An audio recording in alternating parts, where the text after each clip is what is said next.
la noche del 11 de junio de 1982, sobre las crestas congeladas de Monte London, en la isla Soledad. El cabo primero Juan Carlos, un pibe de Buenos Aires que el Regimiento de Infantería Mecanizado 7 había convertido en soldado, yace boca abajo detrás de su FN Max 60.20, con la oreja pegada a la tierra helada, escuchando a través de la quietud antinatural que precede al amanecer en las Malvinas.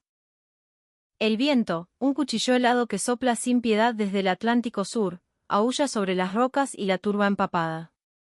La temperatura ronda los 10 grados bajo cero, un frío ensordecedor que se mete en los huesos y parece congelar los pensamientos. La ametralladora, su compañera inseparable, pesa casi 11 kilos descargada. Con la caja de munición de 250 cartuchos y el cañón de repuesto, el conjunto supera los 20 kilos. Es un peso brutal, una cruz que ha cargado a través de los páramos desolados de la isla, maldiciendo cada gramo durante sus 2 meses en el Pozo de Zorro.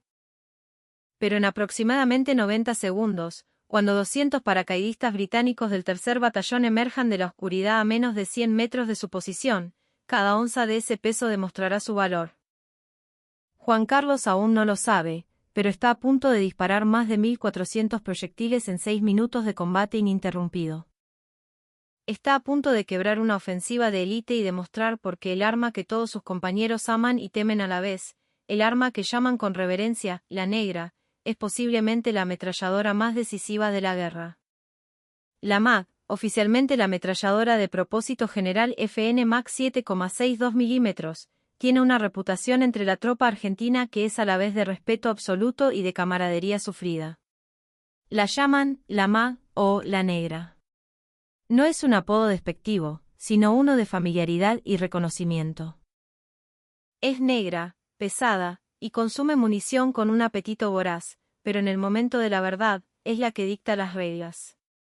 Los apuntadores de la MAG, como Juan Carlos, cargan no solo el arma, sino también cintas de munición que suman cientos de cartuchos, y un cañón de repuesto fundamental. Este último es la clave de su poder.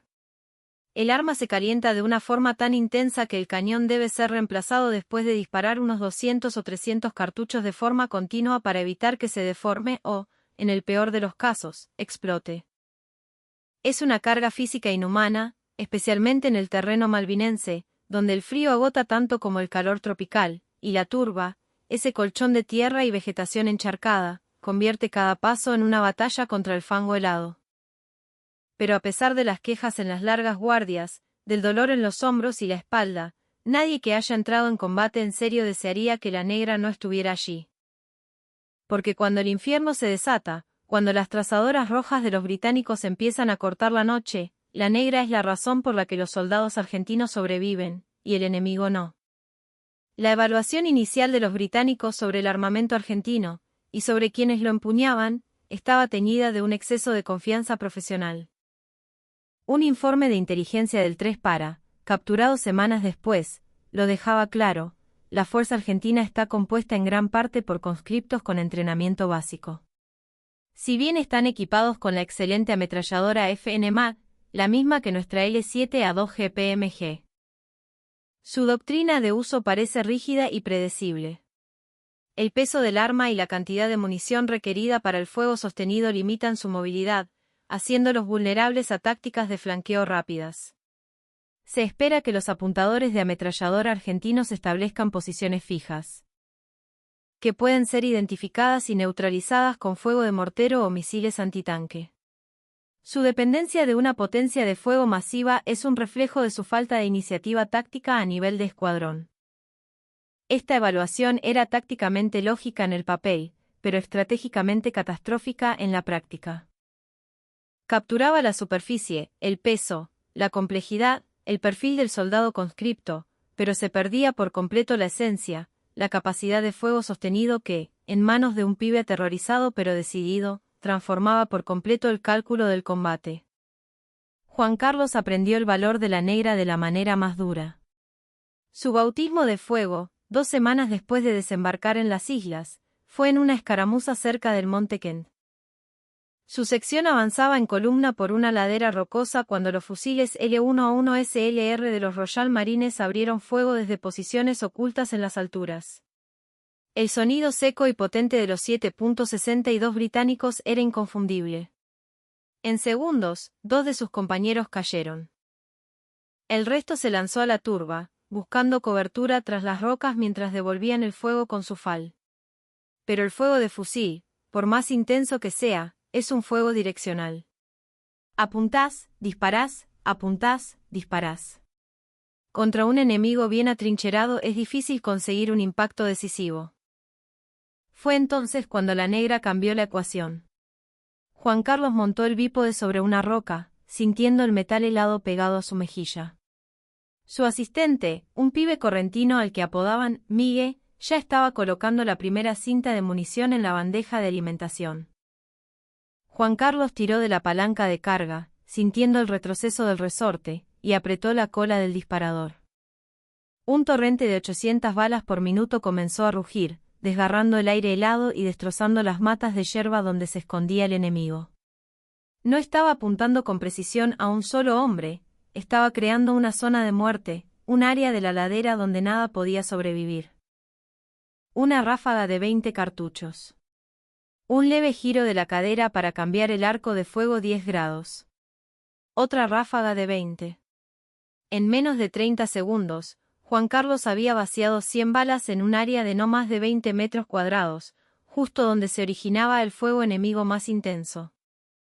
Los disparos de los SLR cesaron abruptamente.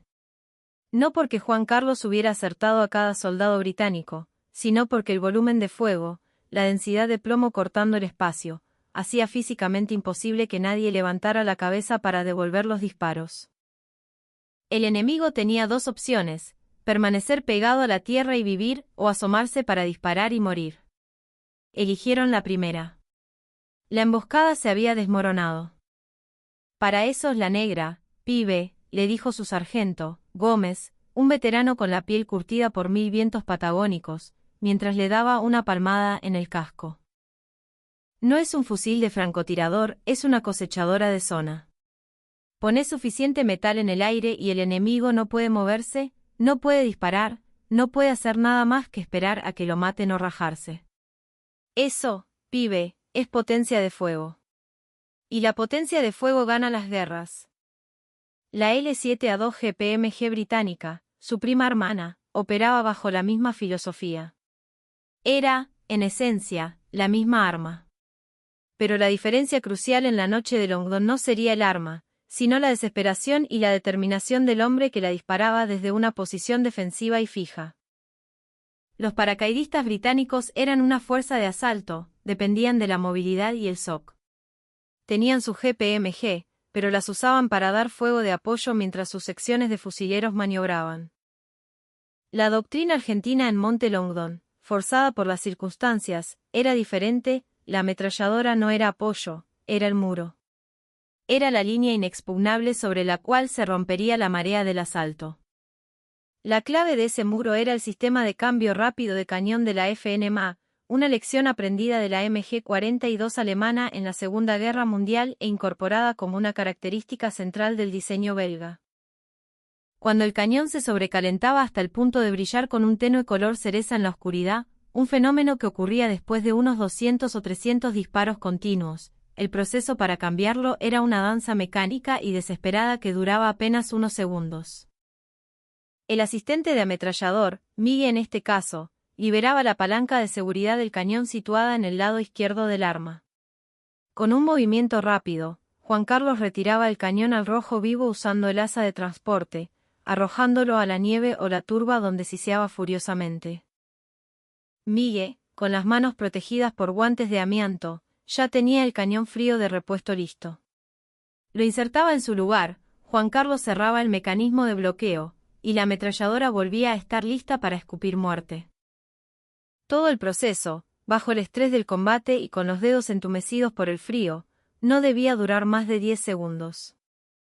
Con 2 cañones y la disciplina para alternarlos antes del sobrecalentamiento crítico, un apuntador de MAC podía mantener un fuego casi continuo, limitado únicamente por su suministro de munición y su propia resistencia. Esta capacidad, la de sostener una cadencia de fuego de 600, 700, 800 balas por minuto, era exactamente lo que la defensa de una posición fija como Monte Longdon demandaba. En Malvinas, un combate típico implicaba un asalto nocturno, donde el enemigo avanzaba bajo la cobertura de la oscuridad y su propio fuego de supresión. Los soldados de infantería con sus fusiles FAL podían devolver el fuego, pero luchaban para detener a un enemigo decidido y bien entrenado.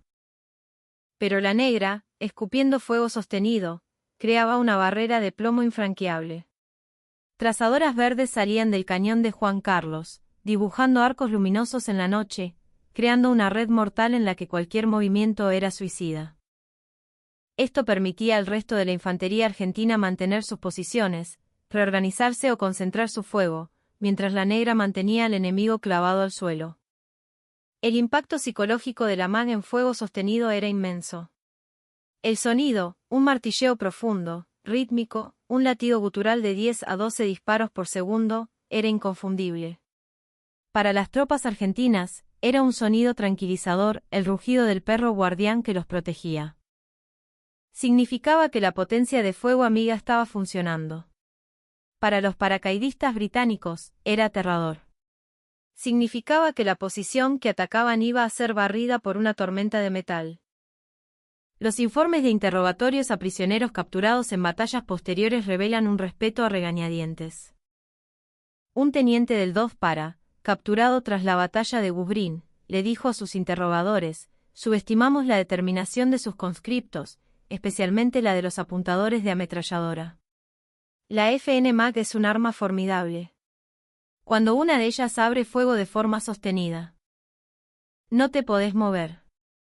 No podés levantar la cabeza. Suena como 100 fusiles disparando a la vez, y no para. Sigue y sigue. Nuestras GPMG tienen que disparar en ráfagas controladas para no quemar el cañón en pleno avance. La MAG argentina, desde su pozo de zorro, simplemente seguía escupiendo plomo. Aprendimos a temerla más que a cualquier mortero, no porque fuera precisa, sino porque era inevitable. Si te encontrabas en su zona de fuego, tarde o temprano te alcanzaba, porque no dejaba de disparar el tiempo suficiente para que pudieras escapar. Ese reconocimiento de la inevitabilidad captura la esencia de la potencia de fuego sostenida. En combate, la cadencia de fuego instantánea importa menos que la sostenida. Un fusil puede disparar 45 balas por minuto, pero después de 2 o 3 cargadores, el soldado necesita recargar, volver a apuntar, gestionar el calor del arma. El fuego efectivo sostenido cae a quizás 20 o 30 balas por minuto. La MAG, con su cambio de cañón y su alimentación por cinta, podía mantener una cadencia sostenida de 200 o 300 balas por minuto durante todo el combate. En un contacto de 5 minutos, esa es la diferencia entre 100 o 150 balas de fusil contra más de 1000 balas de la negra. El momento que Juan Carlos recuerda con una claridad que lo atormenta y lo enorgullece a partes iguales llega en la madrugada del 12 de junio. Su sección había establecido un perímetro defensivo en una de las laderas de Monte Longdon, protegiendo el acceso a Puerto Argentino. La inteligencia sugería que un ataque enemigo era inminente. Juan Carlos había montado a la negra en su pozo de zorro, con campos de tiro despejados hacia la línea de rocas a unos 100 metros de distancia. Tenía 4 cajas de munición, 1000 cartuchos en total. 2 cañones de repuesto. A su lado, Miguel, el pibe correntino, temblaba, no solo por el frío. A las 1:30, bajo una luna pálida que apenas se filtraba entre las nubes, el infierno se desató. El movimiento surgió de la oscuridad. Decenas de figuras. La primera estimación de Juan Carlos fue de 50. Más tarde, los informes dirían que eran casi 200. Era una ola humana. Paracaidistas británicos, los temidos Tamis, avanzando en un asalto coordinado, directo hacia las posiciones argentinas. La táctica era la estándar británica: cerrar la distancia rápidamente, entrar en combate cuerpo a cuerpo donde su entrenamiento superior y sus bayonetas les darían la ventaja. Abrumar la posición antes de que la artillería argentina pudiera reaccionar. En combates anteriores, esta táctica había funcionado contra posiciones mal defendidas. pero esta posición tenía la negra de Juan Carlos. «Ahí vienen, che», gritó Miguel innecesariamente. Juan Carlos ya estaba girando el arma hacia la amenaza. La primera ráfaga, 20 cartuchos en menos de 2 segundos, barrió la primera línea de asalto. Vio caer a 3, pero los demás siguieron avanzando, saltando sobre sus compañeros caídos. Juan Carlos cambió el fuego, una ráfaga en abanico que cubrió un arco de 30 grados. Más hombres cayeron, pero el asalto continuaba, imparable. «Cinta», gritó. Miguel, con dedos torpes por el frío, metió una nueva cinta de munición mientras Juan Carlos quemaba los últimos cartuchos de la primera. 250 proyectiles desaparecieron en menos de un minuto. El cañón empezó a humear visiblemente en el aire helado. «Cañón», volvió a gritar. En 10 segundos que parecieron una eternidad, con las balas de los SLR británicos impactando en las rocas a su alrededor, realizaron el cambio. El cañón al rojo vivo cayó en un charco, que hirvió instantáneamente con un siseo violento. El cañón frío entró en su lugar, y el fuego se reanudó de inmediato. La segunda oleada de atacantes estaba a 50 metros. Los FAL de sus compañeros crepitaban alrededor de su posición, sumando su fuego, pero era la negra la que estaba rompiendo el asalto. La cadencia de fuego sostenida, que Juan Carlos luego estimó en casi 700 balas por minuto, creó una zona de muerte absoluta en el camino del avance. Los paracaidistas británicos siguieron presionando con un coraje admirable, pero no podían superar la pura densidad del fuego. En 6 minutos, el asalto colapsó. Los supervivientes se replegaron hacia la oscuridad. Un reconocimiento posterior contó 47 cuerpos enemigos en la zona de muerte directa, el área que la negra había barrido sin descanso. Un examen forense de los cuerpos revelaría que muchos habían sido alcanzados múltiples veces, evidencia de la superposición de las zonas de fuego de la ametralladora. Juan Carlos había disparado 1.422 cartuchos. Miguel calculó que habían cambiado el cañón 6 veces durante el contacto. La munición recuperada después mostró que habían agotado 5 cajas de munición y empezado una sexta. Es una cantidad asombrosa. Munición suficiente para mantener a toda una sección de infantería en combate durante horas, gastada en 6 minutos. Y fue absolutamente necesaria. El análisis táctico posterior del comandante de la compañía concluyó que, sin esa única FNMA, la posición habría sido arrollada. El fuego de fusil por sí solo no podría haber detenido 200 paracaidistas de élite que se acercaban desde 100 metros. Se necesitaba la potencia de fuego sostenida de una ametralladora para crear el volumen de fuego necesario para quebrar el asalto. Juan Carlos disparó hasta que el cañón brillaba como un fierro de herrar, recordaría Miguel años después. Yo cambiaba los cañones tan rápido que me quemé las manos incluso a través de los guantes, pero no podíamos parar, che. Si parábamos, estábamos muertos. Así que seguimos dándole. Y la negra se la bancó. No se trabó, no falló, solo siguió escupiendo plomo al enemigo hasta que se rompieron. Esa confiabilidad bajo fuego extremo era la característica definitoria de la FNMA. El arma tenía sus defectos, era pesada, propensa a que la cinta se enganchara si no se la alimentaba correctamente, el bípode podía romperse si se lo trataba con rudeza. Pero cuando importaba, cuando el combate era a vida o muerte, la negra disparaba y seguía disparando. Un informe de inteligencia de un prisionero británico capturado al día siguiente reveló su perspectiva. El comandante del asalto, un capitán del 3 Para, fue capturado herido. Su testimonio, registrado por oficiales de inteligencia argentinos, fue brutalmente honesto. Planeamos el ataque basándonos en el reconocimiento que mostraba solo una fuerza de compañía, sin apoyo de artillería pesada inmediato. Asumimos que podíamos cerrar la distancia antes de que el fuego argentino se volviera efectivo. Estábamos equivocados. La posición argentina tenía al menos 3. Posiblemente 4 ametralladoras pesadas, a juzgar por el volumen de fuego. Nunca cesaron. En combates anteriores, las ametralladoras argentinas disparaban ráfagas y luego se detenían. Podíamos movernos durante las pausas. Esta vez, no hubo pausas. El fuego era continuo, superpuesto. Sin descanso. Perdimos 50 hombres en los primeros 2 minutos. El asalto debería haberse cancelado entonces, pero mis hombres son valientes. Siguieron adelante. No importó. La zona de fuego era impenetrable. No era una cuestión de coraje o táctica. Era simple física. Demasiadas balas en un espacio demasiado pequeño. No se puede cargar a través de un muro de plomo. Cuando los interrogadores le corrigieron, informándole que la posición tenía una sola FN Mag, no 3 o 4, el capitán británico inicialmente no lo creyó.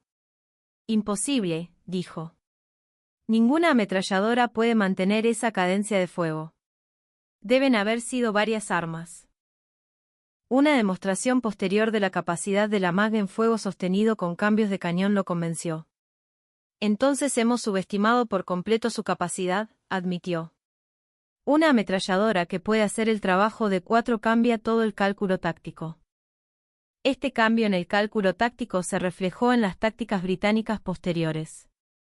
Los apuntadores de ametralladoras argentinas se convirtieron en objetivos prioritarios para los francotiradores y los misiles Millán. Ser apuntador de Mag en Malvinas era un boleto con altas probabilidades de no volver.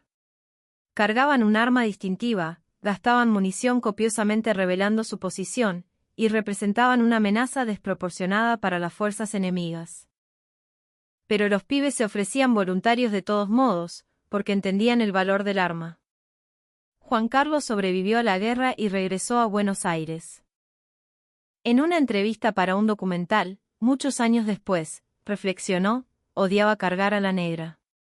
20 kilos de puro fierro, más la munición, los cañones de repuesto en una patrulla, ya estabas agotado antes de que empezaran los tiros. Pero cuando empezaban los disparos. Cuando la gente se estaba muriendo, la negra era la razón por la que vivíamos. No era linda, no era liviana, pero ponía más balas en el enemigo que cualquier otra cosa que tuviéramos. Y al final, eso es todo lo que importa. La cantidad de veces que la negra me salvó la vida. Que salvó la vida de mis compañeros es incontable. La llamábamos la negra por el color, pero también con un cariño oscuro, porque sabíamos la verdad. Podías quejarte por cargarla, pero rezabas por tenerla cuando empezaba el quilombo. Esta relación de amor-odio con la FN Mag era universal entre los veteranos de Malvinas. Todos maldecían su peso. Todos se quejaban de sus pequeños problemas. Pero ninguno que hubiera estado en un combate serio la habría cambiado por el arma del enemigo, porque en el cálculo final de la guerra de infantería, la potencia de fuego sostenida es la reina. Y la negra, a pesar de sus defectos, entregaba esa potencia de fuego como ninguna otra ametralladora de su era. El legado de la Mag en Malvinas es complejo. Para una generación de soldados que luchó en esas islas heladas, sigue siendo un ícono. Es el arma que asocian con la supervivencia, con la potencia de fuego que permitió a pequeñas unidades de conscriptos enfrentarse a una de las fuerzas de élite del mundo y hacerles pagar un precio terrible. Cuando los británicos se enfrentaron a la negra, se enfrentaron no a un arma fácil de neutralizar, sino a una que era efectiva de maneras que diseños más ligeros no podían igualar. 800 disparos por minuto, sostenidos durante todo el combate, cambiaban el cálculo táctico fundamentalmente, convertían la defensa en una fortaleza, permitían a unidades pequeñas resistir a asaltos masivos y transformaban posibles derrotas en victorias defensivas. La negra demostró tener un mordisco letal, y ese mordisco escribió la historia de Monte Longdon, una ráfaga sostenida a la vez.